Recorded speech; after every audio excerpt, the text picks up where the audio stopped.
뉴스 속 경제 이슈는 더 쉽고 깊게, 최신 고용 동향은 더 빠르게 전해드리는 고용브리핑 365 시간입니다. 서영석 기자와 함께합니다. 어서 오세요. 안녕하세요.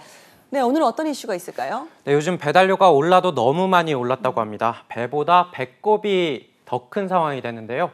이렇다 보니 고물가 시대 얇아진 지갑 사정에 배달 음식부터 뚝 끊는 분들이 많아졌습니다. 실제 배달 시장 이용자가 급격하게 줄어들면서 콧대 높던 배달업체들이 자구책 마련에 분주한 모습입니다. 배달 라이더들 역시 마찬가지인데요. 오늘 이슈픽에서 짚어봅니다. 그러니까 배달을 시키려고 앱을 딱 켰다가도 이 배달료가 너무 오르다 보니까 고민을 하다가 결국은 끄곤 합니다. 이거 저만 그런 거 아니죠?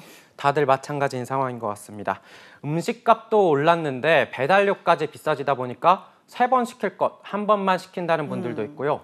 아예 앱을 삭제한다는 분들도 있습니다. 실제로 배달 음식 시킬 때 가장 먼저 확인하는 게 원래 음식 리뷰였죠. 그런데 한국농수산식품유통공사가 지난해 소비자 1,200여 명을 대상으로 설문조사를 한 걸 보면요. 확 달라졌습니다. 전년도 조사에서 최우선 고려사항이었던 평가가 1년 만에 3위까지 주저앉았지만 같은 해 2위와 3위를 기록했던 음식 가격과 배달료가 각각 1위와 2위를 차지한 겁니다. 예, 치솟는 물가에 외식도 가성비를 먼저 찾게 되기 때문이 아닐까 싶은데요. 여기에 배달료까지 더해지면 정말 뭐 2번, 3번 계속 고민을 하게 되는 것 같습니다. 요즘엔 치킨 한 마리 시키면 3만 원이 됐다는 기사까지 맞아요. 떴는데요. 그만큼 소비자들의 가격 민감도가 커질 수밖에 없는 상황입니다. 실제 올해 조사에선 배달료가 비싸다는 응답 57%를 넘겼습니다. 또 적정 배달료를 묻는 말엔 2,000원이라고 답한 사람이 69%가량으로 가장 많았는데요. 2,000원. 근데 실제로 소비자가 배달앱을 이용할 때 부담하는 이 배달료는 2,000원보다 배는 비싼 것 같은데요? 네, 맞습니다. 코로나 이전에는 2,000원 정도에 머물렀던 배달료가 코로나19 이후 선택권 확대라는 이름으로 3,000원에서 5,000원 선, 많게는 지역에 따라 10,000원에 달하는 경우까지 생겨났습니다. 지난달 한국소비자단체협의회 조사를 보면요. 배달앱 3사 배달비가 최소 3,500원에서 최대 7,000원 선에 이르는 것으로 파악됐습니다. 여기에 얼마 전 전해드렸던 대로 배달료와 더불어 음식값 역시 오프라인보다 배달앱에서 가격이 더 비싼 경우도 생겨나다 보니까요. 소비자 부담은 더 커지고 있는 현실입니다. 이보다 비싼 경우도 너무 많아졌고요. 그래서일까요? 최근에 이런 배달앱 이용자가 확 줄었다고 하는데 어느 정도일까요?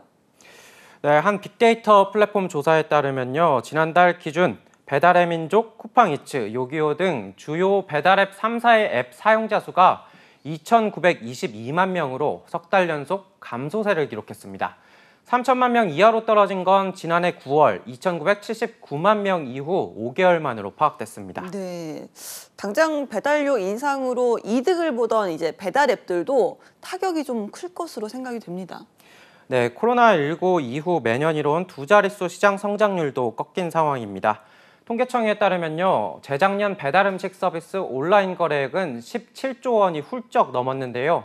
전년 대비 78% 늘었었고요. 이듬해에는 50% 증가하며 25조 원을 웃돌았습니다. 하지만 당장 지난해엔 약 13.8% 정도 증가하는 데 그쳤습니다. 예, 뭐 물론 두 자릿수 성장률도 크지만 이게 50%에서 13%대 이 정도면 거래액이 정말 많이 줄어든 건데 배달 앱으로서는 위기감도 크겠어요. 네, 제가 실제로 배달업 업체 관계자한테 물어보니까 요즘에 코로나19 방역이 완화되면서 마스크도 안 쓰고 밖에 나가는 일이 많아지지 않았습니까? 네네. 그래서 사용자가 줄었다는 설명을 하더라고요. 그렇다고 하더라도 배달업계가 위기감을 느끼고 있는 건 사실인 것 같습니다. 자구책 마련에도 나섰는데요. 콧대 높이며 배달비를 계속해서 올리던 모습과는 정반대로 배달의 민족은 소비자들의 배달료 부담을 줄이기 위해서 묶음 배달 서비스인 알뜰 배달을 출시한 겁니다. 배달 동선에 따라서 여러 건을 묶어서 배달에 시간이 약간 더 걸리더라도 배달료를 낮추는 방식입니다. 예, 그러니까 단건 배달에서 이렇게 배달료를 줄이려고 묶음 배달 서비스라는 게 나왔다는 건데 이런 서비스가 나왔다고 해도 이렇게 한번 돌아선 소비자의 마음이 되돌릴 수 있을지 이것도 궁금하네요. 상황을 좀 더 봐야겠지만 당장은 어려워 보입니다. 왜냐하면 높아진 배달료 부담에 소비자들은 배달앱 이외에 다른 방식을 찾아 나섰기 때문인데요. 최근 한 식당은 사서 가져갈 때, 직접 가져갈 때 10% 할인해주는 서비스를 했는데 매상이 무려 3배 가까이 치솟았다고 합니다. 날도 따뜻해진 만큼 이제 발품을 스스로 팔더라도 더 저렴한 비용으로 즐기겠다는 소비자들이 늘고 있는 겁니다. 실제 한국소비자원 조사를 보면요. 현재 배달비가 비싸다고 응답한 소비자 42.3%는 배달앱 이용 횟수를 줄이고 38% 이상이 배달 대신 포장 횟수를 늘렸습니다. 또 이외에도 같은 아파트에 사는 사람들이 묶음으로 배달을 시켜서 배달료를 절약하는 아이디어도 등장했습니다. 그렇군요. 그런데 이런 상황에서 배달앱 라이더들은 오히려 배달료 인상을 요구하고 나섰다고 하는데 어떤 이유 때문일까요? 네, 배달앱 라이더들은 배달앱 측에 9년째 동결된 기본 배달료를 인상할 것을 요구하고 있는데요. 기본 배달료 3,000원을 4,000원으로 인상해달라는 요구입니다. 배민이 받는 배달료는 꾸준히 올랐는데 왜 라이더 기본 배달료는 9년째 그대로냐는 겁니다. 지난해 배달앱 측과 라이더의 합의로 직선거리가 아닌 실제 운행거리 기준으로 배달료 측정 방식이 바뀌었지만 라이더들의 핵심 요구였던 기본 배달료 인상은 이뤄지지 않았기 때문입니다. 잔뜩 오른 배달료가 라이더도 또 자영업자도 아닌 배달 앱에서 더 많은 이득을 챙겼다는 이야기인데요. 앞으로 배달 라이더들 소득에도 타격이 좀 있을 것으로 보이네요. 한때 이런 뉴스도 있었는데요. 배달 라이더들이 소득이 최소 월 500만 원 이상, 많게는 월 800만 원까지 버는 경우가 있다는 소식이었는데요. 실제 국토교통부가 지난해 12월 발표한 조사를 보면요. 국내 음식 배달 종사자가 한 달 25.3일을 일하고 381만 원 수익을 내는 것으로 파악됐습니다.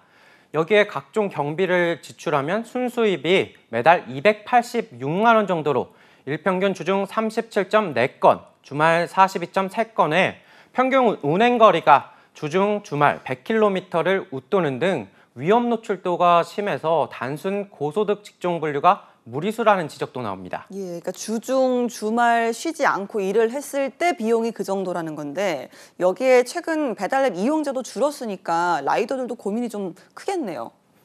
네, 배달 건수 자체가 줄어들다 보니까요. 배달 라이더들 역시 일상처럼 여겨졌던 코를 가려서 받는 일은 어느새 보기 힘들어졌을 정도라고 합니다. 상황이 어려워지니까 오토바이를 팔고 이탈하려는 조짐이 곳곳에서 보이기도 한다고 하는데요. 이미 중고거래 장터 등에서는 배달에 사용했던 오토바이를 판매한다는 글을 쉽게 찾아볼 수 있습니다. 배달 콜을 확인하기 위해 여러 대 사용해야 했던 휴대전화 기기도 대거 중고장터에 매물로 나오고 있습니다. 실제로 통계청에 따르면 배달 라이더가 속한 2월 운수 창고업 취업자 수는 162만 2천 명으로 전년 동월 대비 4만 4천 명 정도 감소했습니다. 네, 알겠습니다. 자, 자영업자도 라이더도 힘들어지고 배달앱 배만 불리는 배달료 인상, 결국 소비자의 외면을 불러올 수밖에 없는데요. 배달이 필수가 된 상황에서 현실적인 논의가 더욱더 필요할 것 같습니다. 오늘도 서영석 기자와 함께했습니다. 고맙습니다. 감사합니다. 네, 지금까지 고용브리핑 365였습니다.